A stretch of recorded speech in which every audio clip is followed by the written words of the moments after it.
Thorsten, thank you very much. In January 2020, the Chinese city of Wuhan experienced a brand new virus.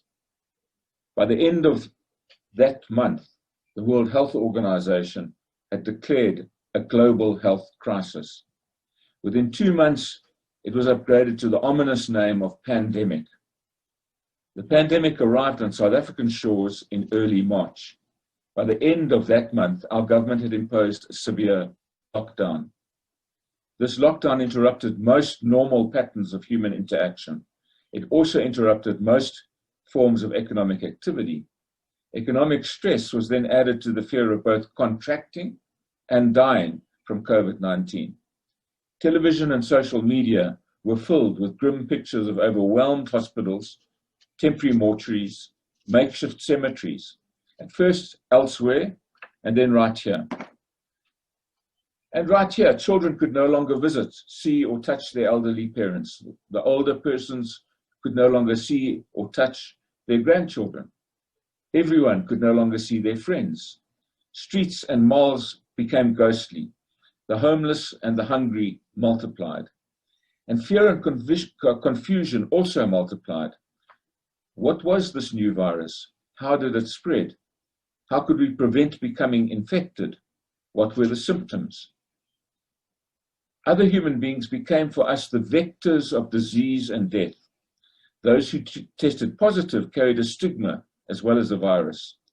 All existing sources of both wealth and income became suspect.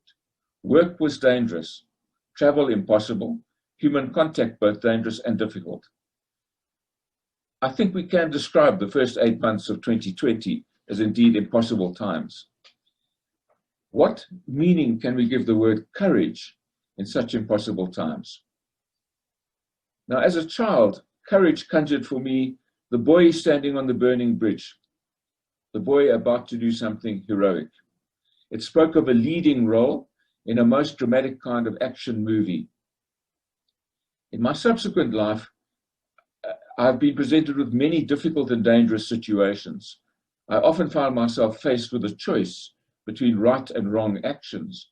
This almost never involved burning bridges, where the action required was obvious and perhaps even impulsive.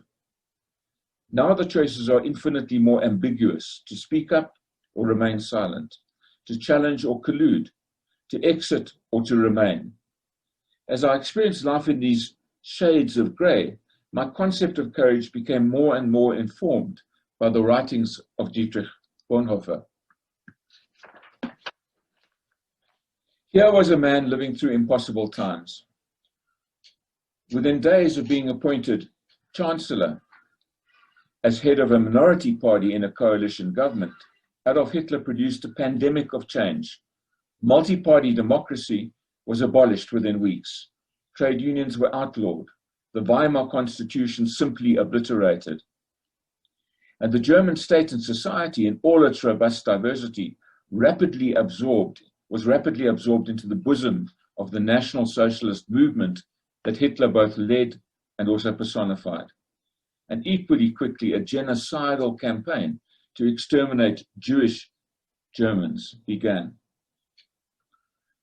What have I learned from the thoughts and actions of Dietrich Bonhoeffer in the context of our impossible times? Bonhoeffer was born into an elite family. This family was strongly connected to Germany's military, political, and academic elites. His father was the country's leading psychiatrist. Indeed, his father had a role to examine and declare Adolf Hitler incapable of leading the German state in the 1938 attempted coup. His mother was a close relative of the military commander in Berlin, something that was helpful to Bonhoeffer, by the way, in his early prison experiences. His siblings and their partners occupied positions of influence in the academy, economy, and political structures of Germany. Bonhoeffer himself made a career choice which surprised this very privileged family. He chose to study and then teach theology. These activities were to give him access to the global ecumenical movement, which had gained momentum after the First World War, that war that we still say was the war to end all wars. It was to create opportunities for Bonhoeffer to practice his study and faith outside of Germany on 3 different occasions. Given the man, his family, and his faith, it comes as no surprise that he became deeply involved in the circles that planned and tried to execute schemes to end Hitler's Nazi regime. These conspiracies commenced with Hitler's appointment to the Chancellor in 1933 and ended with the most nearly successful assassination attempt on the 20th of July, 1944. Bonhoeffer and his one brother paid for these actions with their lives. So 3 things. Firstly, Bonhoeffer found courage in who he was and where he was. He found courage in his family, their connections, in his church, and ultimately in his faith. The center of his oppositional activity was in the counterintelligence organization of the German army, the Abwehr. Only the army survived, at least to some extent, that amazing capacity of Hitler and his party to ingest every part, each nook and cranny of German society, politics, economy, and all other aspects. Only the armed forces maintained some measure of independent action. The extent of their involvement in serious resistance action is indicated by those executed after the failed plot of July 1944. These included 2 field marshals, including Rommel, 13 generals, 29 colonels, and lieutenant colonels. The second thing I take from Bonhoeffer was that he was content to play the role that was available to him. In the German resistance, his role was that of an important but not central supporting actor. He used his contacts in the world Christendom to attempt to explore the prospects of a negotiated settlement once Hitler was removed. His role as an Abwehr agent enabled him to assist opponents and victims of the Nazi regime to flee the country.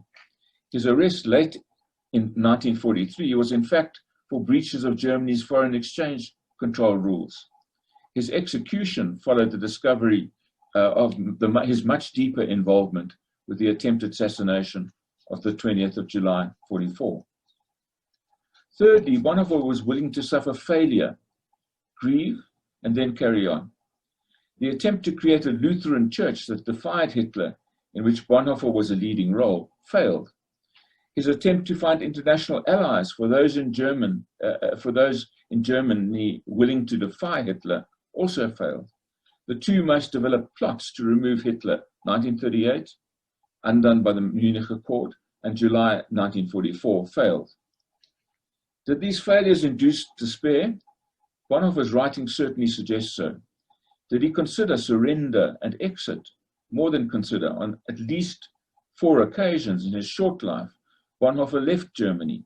He spent probably his richest intellectual time in a year at the Union Theological Seminary in New York in the early 1930s. And most dramatically, he returned to New York in 1939, where he was offered a teaching post at the same institution by probably the leading Protestant theologian of his times, Reinhold Niebuhr. After just 2 weeks after arriving in the US, he booked his passage back to Germany and to the grim fate which awaited him. Yet Bonhoeffer's person, his demeanor, his thought and actions are not cut from the cloth of despair. Perhaps the most significant role he played in the resistance was that of a fountain of hopefulness. One of the many memorable quotes from this man is this: "What is important is not how I emerge heroic from the situation, but rather how future generations might live on." Now, Gillian and I have visited Berlin a number of times. The most stunning thing to do in this amazing city is to visit a small, unpretentious museum dedicated to the German resistance to Hitler. And when you visit this museum, you will find very few foreign tourists, but you'll find school children, police and army new recruits who come to this museum to discover Bonhoeffer and his fellow conspirators, and in them a Germany which enables them to live on. Now, I take 3 critical moments from Bonhoeffer for our times. Not just COVID, but the deep inequalities, the poverty, the exclusion from economic adulthood, the hunger, and the systemic corruption that COVID has made even more evident. The first is to recognize that I, starting just with who I am and where I belong in this very strange society, have choices I must make. There are parts of this society I can affirm and other parts I must deny. Second, that most often mine will always be a minor and supporting role, exercised with my friends, my colleagues, my compatriots, my family. There's no Superman role awaiting for me. Third, that many, perhaps most hopefully not all of my attempts to affirm the high and good in our society will be incomplete, and perhaps many will fail. That often, in the memorable words of Joan Baez, we would have to make do with small victories and big defeats. And that also the supporting role will offer me many moments of despair and even the desire to simply escape. And finally, that what counts in this, not this battle, not this campaign, not this issue, not even this pandemic, what counts is not my heroic actions, attitude, belief, or statement, but rather how a future generation of South Africans, already so evident, will not only live on, but construct so much a better society. This is what courage means in these impossible times. So I want to end my section of the talk with Bonhoeffer's words, drawn from a letter that he wrote to his fellow conspirators in Christmas of 1943, a letter that is known now as the letter after 10 years. I'm putting up on the screen his words in their original German. There will be some on this Zoom event who will be able to access the power of the original German. Here's my English translation. Can we still be useful? We are mute witnesses to evil deeds. Our hands have been washed with too much water. We have learnt the art of ambiguous reason. We have become, through experience, distrustful of people and must often remain guilty of denying them the truth of our thoughts. Through so much unbearable conflict, we've become brittle, perhaps cynical. Neither geniuses nor cynics, not contemptuous, not brilliant tacticians, but rather straightforward, simple people is who we need to be. Will our inner resistance against those forces which press around us be strong enough for us to find sincerity and truth? Your work filled me with courage. Not that I'm lacking in courage, but I've used all mine up. Those were the words that the architect, Le Corbusier, wrote to Matisse when he visited Matisse's chapel in the little village of Vence in southern France. So I'm offering you the chapel for those of you who also feel that your courage is used up. Why is the chapel a source of courage? Well, it works at two levels. Matisse was old and ill. He was 77 years old and still suffering from a botched operation many years before.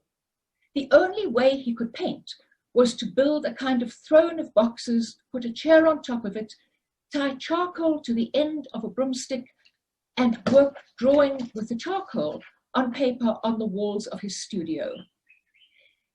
The other kind of courage was that he made something totally new in the chapel. He flung out such a challenge to the art world and to the world of Christianity. So I offer you the chapel as a source of courage. I offer you the chapel as a source of light. Light, we know, cannot be overcome by darkness. This chapel isn't just well lit. It is light. The windows are beautiful, the floor-to-ceiling stained glass windows, the tree of life at the front and palm trees at the side, but they're very simple. 3 colors only, blue, yellow, and green. But Matisse designed these windows in such a way that they recklessly fling color all over the chapel, and not just the color of the windows, purples, pinks, magentas, in a way that creates such joy. And so I offer you joy. as a very valid resistance against the darkness and as a source of healing and renewal. I'm not going to just talk about the chapel and what it looks like. I'm going to tell you the story of the chapel, because it's filled with courage in overcoming obstacles, but it's also filled with, well, the academic writers call it serendipity or coincidence. For me, it's the Holy Spirit working on a long arc in dark times. The chapel, as you can see in the picture, is tiny. It is, after all, a convent chapel, just for the nuns. They are the main focus, and the congregation that is sometimes there, the visitors who are allowed in for a very limited time, because it is a working chapel, are incidental. It's only 15 meters long and 6 meters wide, but it's one of those places that is bigger inside than it is outside. The chapel was born out of an extraordinary degree of both conflict and cooperation. The major conflict holding the time of the creation of the chapel is the Second World War. In 1942, a 20-year-old Frenchwoman called Monique Bourgeois plucked up her courage and applied to an advertisement for a temporary night nurse. It was bold because she had only completed 1 year of her nursing training, but she needed it.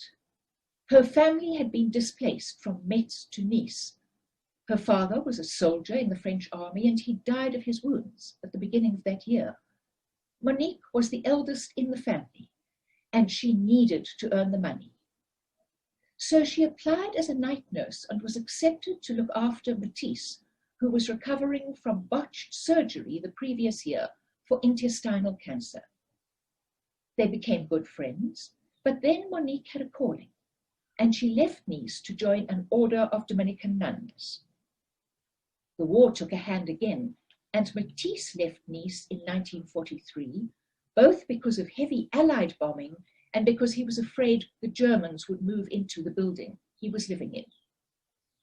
He lived in a house opposite a hospital run by the Dominican nuns. It was called the Foyer La Caudière, and it was where people went to convalesce. In 1946, Monique Bourgeois, now Sister Jacques Marie, came to the convalescent home as a nursing sister, and her friendship with Matisse was rekindled. She told him that the sisters had to pray in a leaking garage, and Matisse said, "I'll build you a chapel." The Mother Superior said, "Absolutely not, there will be no chapel," and the project might have died there, but a young monk, Father Régoussier, came to the convalescent home to convalesce. He just happened to be the architect for the Dominican order in France. He was also part of the sacred art movement started by the Dominicans in 1937 to use great art to repair their churches and also to revive the faith of the people. They believed that it was much better to use a good artist with no faith than an artist of great faith and little talent. So, of course, Father Régoussier was very interested to hear that Matisse lived in Vence and asked for an introduction. He was excited by the idea of a Matisse-decorated chapel, passed the idea up the Dominican hierarchy, and the poor Mother Superior was overruled. Work on the chapel began in 1947, and Matisse was soon in conflict not only with the Mother Superior, but with the art world and with the architects appointed to oversee the chapel. He had no intention, Matisse did, of merely decorating a chapel designed by somebody else. The whole chapel was his artwork, and he designed everything from the tiles on the floor to the holy water stoops. He designed the candlesticks and the cross on the altar, and also the cross on the roof. The story of the cross on the roof illustrates some of the intense conflict surrounding every part of the creation of the chapel. It's an inverted bell tower with the bell in the base and the slender cross soaring 60 feet above it. Matisse wanted a cross that would be like a plume of smoke rising up, narrow and light in the tranquility of the evening. Monsieur Perret, the architect in overall charge of the building, like the Mother Superior, said no. He said the design could not possibly work. The height-weight ratios were wrong. Matisse simply took his specifications to a master craftsman in wrought iron. The cross was raised, and it's still standing today. Not all the designs worked as planned, although they all worked in one way or another. 2 walls are made up of stained glass and 2 of black design on white tile. When the painted tiles were glazed, many of them cracked.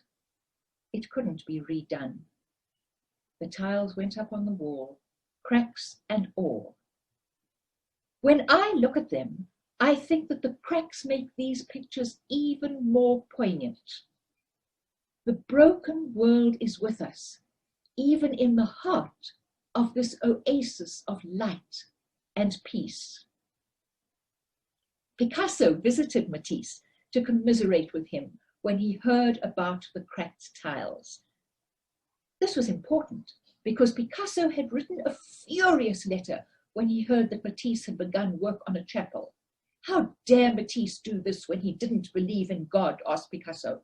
Rather paint a market, he advised. But when the tiles cracked, he came to comfort his old friend, long-standing competitor, and fiercest critic. Before Matisse began his work on the chapel, he made an intense study of sacred art and architecture, and then proceeded to break every rule he had learned. Nowhere is this more apparent than in the Stations of the Cross, which fills the back wall of the chapel, facing the great stained glass tree of life at the front. Matisse saw the crucifixion as a drama, which he represented in very few lines. Matisse didn't start with these lines. He developed detailed pencil sketches for each figure. He drew, then he pared down to extraordinary effect. This is the original sketch for the first station, Jesus and Pontius Pilate. This is the representation in the chapel. Just a few lines, but look what the artist has done. He has lifted Jesus up so that his head is the same height as Pilate. He has reshaped the nature of their exchange. The reduction I find most striking is the 8th station of the cross. Jesus meets the women of Jerusalem. Here is the detailed sketch showing a collapsing Mary supported by other women. Here is the chapel depiction. Just 3 lines, but what power and meaning in each stroke. Perhaps the person who wrestled most with these reduced, vulnerable depictions was Sister Jacques Marie. She was central to the project, assisting Matisse at all stages. Matisse was a demanding taskmaster. He told her to produce, to exact scale, a 1:10 model of the chapel. She bought plywood and a handsaw and did just that. The hostility of the Mother Superior to the project in general, and Matisse in particular, remained unrelenting. And the young nun, still in her 20s, was caught between these 2 powerful and imperious figures. Her spiritual director told her, right at the beginning of the project, that the chapel would cause her deep suffering, and it did. Sister Jacques Marie was shown all the designs, and as they were pared down, her dismay grew. How would the other nuns respond to this? Remember, this was the early 1950s, and not even Paris, but rural France. The design that nearly finished her was the Madonna. She was delighted with the early prototypes, lots of flowers and stars, a smiling Madonna. The sisters would love these, she was sure. After she had seen the final design, she threw herself face down on the floor of her cell and prayed and wept. The stars were gone. The smile was gone. The entire face of the Madonna was gone. And what had appeared was a breast. How could the sisters possibly accept this? But they did. Perhaps the Holy Spirit intervened here too, and eventually a skeptical public accepted the chapel as well. Matisse was building for the future, a future he wouldn't see and probably couldn't imagine. And this is a lesson for us now. We have no idea what a post-pandemic world will be like. But what we do now will shape it. We have to find the reservoirs of hope and joy and courage to shape it well. The central story of the chapel is the light. The very best time to be in the chapel is when a busload of bored, cynical French school children arrive for yet another dose of culture. The guide explains how the colors that the windows throw onto walls and floor change. They change with the time of day, they change with the seasons. But she assures them the light is always there, and then she shows them. Flinging out an arm, she shows a rainbow across a white wall where the light falls on her arm. Then the children discover the light. They turn to each other. Look, your hair, your shoe, the purple, the green. And the chapel is filled with the sort of joy that Matisse designed. Because if there was one thing he understood at the end of his life, it was joy. And maybe that is another message from the chapel to us, here and now. The light is always there, but you have to find it. His depiction of the Stations of the Cross shows that Matisse was hugely aware of the suffering of the crucifixion. But he saw something else as well, as this crucifixion tile in the nun's confessional shows. Perhaps the possibility and the necessity of seeing things differently, even very difficult things, is the final lesson of the chapel for the pandemic. Yeah, I was reading Malcolm Muggeridge, and I like is this in relation to courage. He says, "Only dead fish swim with the current." Good. Nice quote. Yes. You know, you say when you went to Berlin, and I've never been to Berlin, I'd love to go. In the museum, that German the Resistance Museum, or whatever you called it, you said there weren't many tourists, but there were young Germans there, and young, I think you said young policemen or something like that.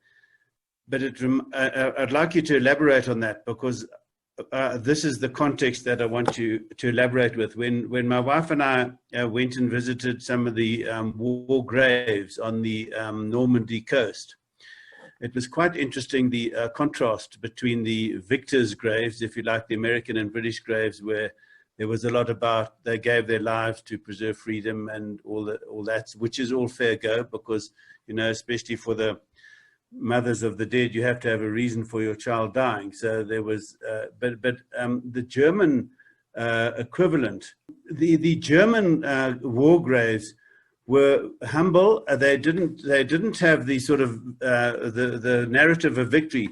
But what the Germans had done, you know, they gave stories about people and how the baker from XYZ in his story. But the interesting, I'll get to the point.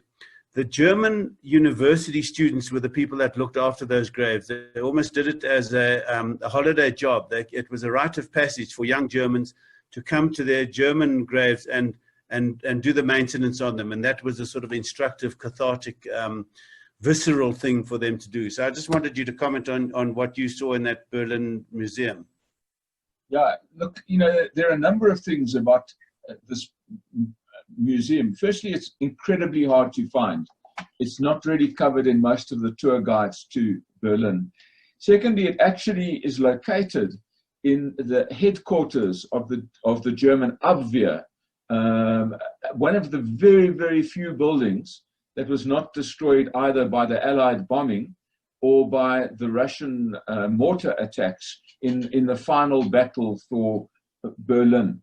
And incidentally, there's some interesting, very interesting thoughts around why that building wasn't bombed, because there was a relationship between the head of the Abwehr, Admiral Canaris, the leading figure in the opposition, and the British MI5, military intelligence. Now, in this two-story, very pedestrian, very unpretentious building, what it's being used for, I mean, it's an analogy to the Apartheid Museum, but it in some ways does this job a whole lot better than the Apartheid Museum. I mean, it just gives young Germans a chance to remember that not all Germans supported Hitler, that there was a society before Hitler. I mean, you've got the election posters from the incredibly dynamic elections right up until 1933, with just a bewildering range of political voices. You've got the trade union movement and the role that they played in opposition. You've got the churches, and you get the whole society ultimately defeated by Hitler, but very vigorously and courageously courageous in their opposition.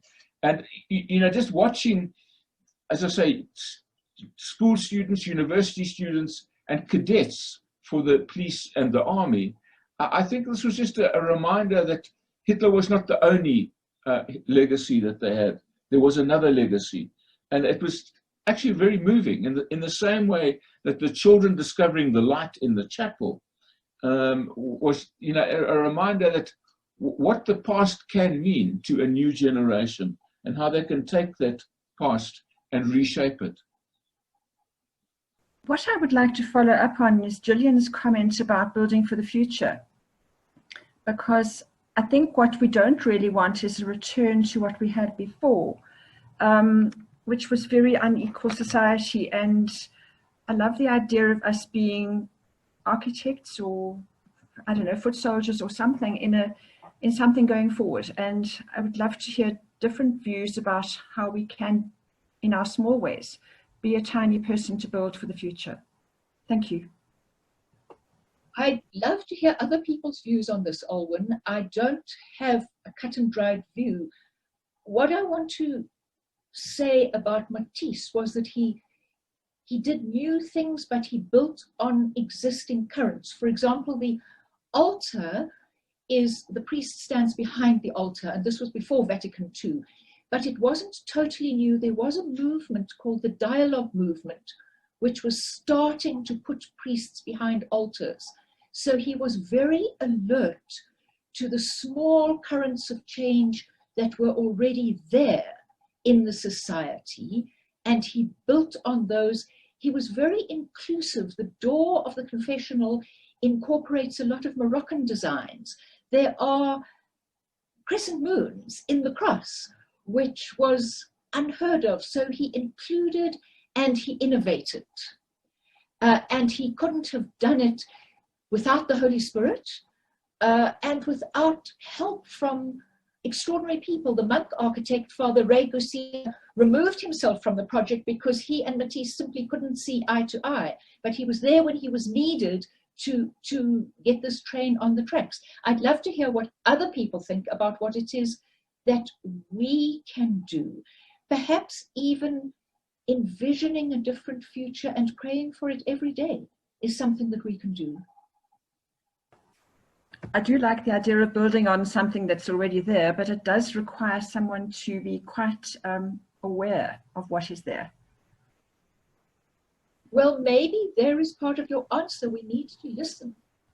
We need to listen a lot, and people who've heard me before know that social media is my listening post of choice. If I can block out everything that's happening in the United States, then it's more comforting. But social media gives us a chance to just listen to what the chunks of our society that we may not otherwise have access to are saying.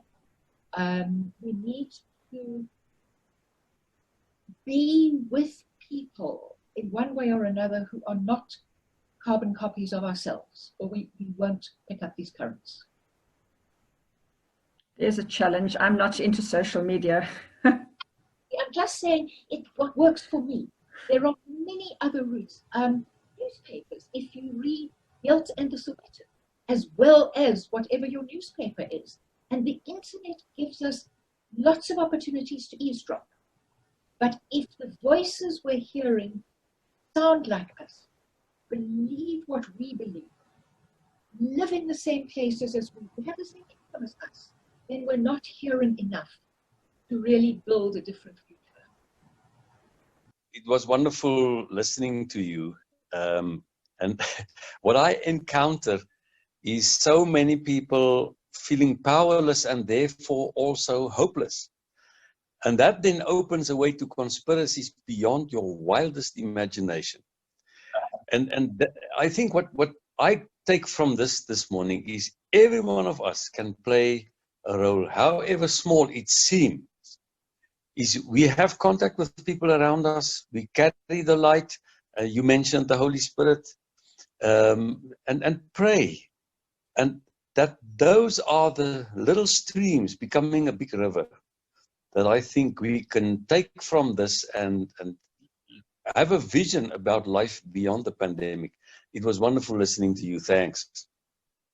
That I think as Christians, well, I'm a Christian, but here is Matisse, who is ostensibly not a Christian, and yet it does seem very, it seems very clear that the Holy Spirit used him, and so we must be humbled as Christians that the Holy Spirit doesn't just work through Christians, you know. And I don't know, just put that comment out, shoot me down. Absolutely. Matisse was not, if you say, did he have faith? He didn't go to church on Sunday. He didn't read the scriptures. But he said that this last portion of my life, working on the chapel, has been the spiritual part of my life.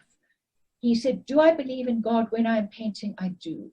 And I think that the Holy Spirit worked in the big arc to present us with the chapel, and in the small arc to give Matisse a spiritual experience through the chapel.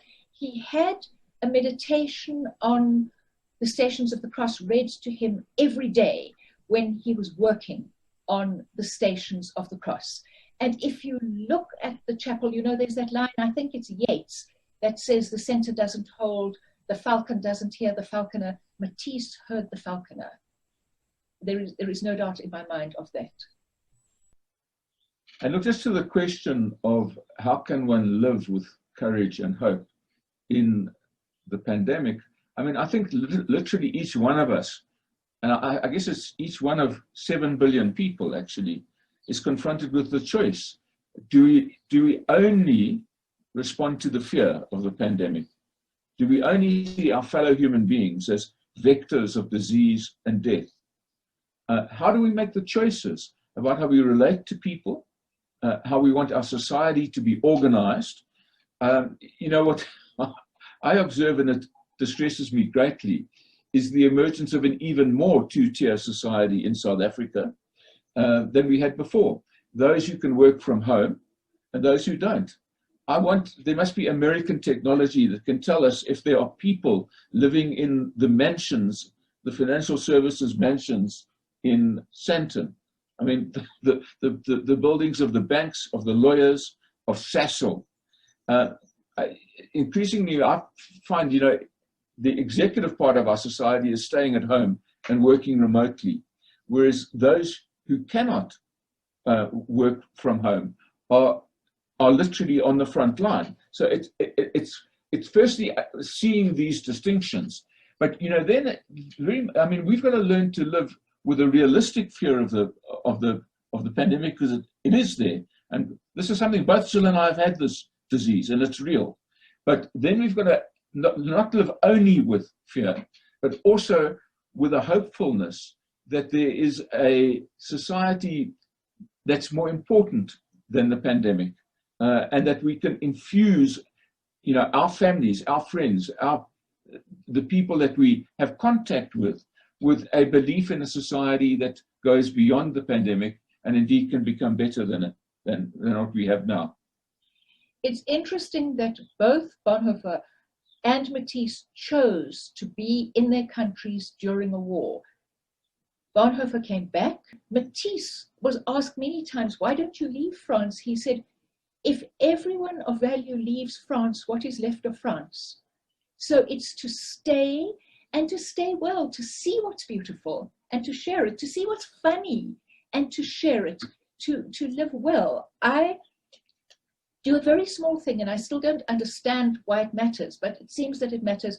Every morning I go outside and I look around, and then I tweet, good morning Twitter, good morning Johannesburg, good morning blue sky or grey clouds or rain or mouse birds in the tree, whatever I see, a flower that's just opened. And the responses I get are extraordinary. People go to this tweet and see what's there, and it's nothing. It's just saying good morning. So what I'm saying is that the tiny things sometimes go away from you and assume a significance that you didn't put there and don't necessarily understand. Just latching on to where we were about 5 minutes ago, Vera says listening to talk radio stations that are not aimed at you is another opportunity to get in touch with what's happening in society. So I think, so for example, for most people in this Zoom room is listen to something else, not only 702, and get a wider exposure to what people are thinking and feeling and what's going on. I love that. That's a wonderful idea. Also, latching or connecting with the beauty aspect and the art aspect. I just want to read Rahadi's comment. Thank you, Gillian and Bobby. With art, I'm always reminded that while the beauty may be what draws us in, we should not lose sight of the sacred life hidden behind the beauty, and take it as an invitation to say a prayer, like Moses, who was instructed to take off his shoes when approaching the burning bush. It's a lovely comment, and there are burning bushes everywhere, and we should stop and listen to them. There's light everywhere, you just need to find it. To what extent do we find it, and to what extent do we create it? What is clear from the Matisse story is joy takes courage. It takes immense courage to find the joy and spread the joy. And I think it also, maybe for ordinary individuals who are not Matisse, intentionality matters. If we start each day determined to find the light and the joy and the hope, perhaps we'll be given the courage. And I think one day at a time, wow, if we look, and maybe one country at a time, the globe is too much at the moment. Where we are, what is beautiful? Nature helps a lot, and not everybody has a garden, but to find God, I think, is what I'm trying to say. In nature, in other people, in the patterns, the combinations of people meeting ideas and people meeting people.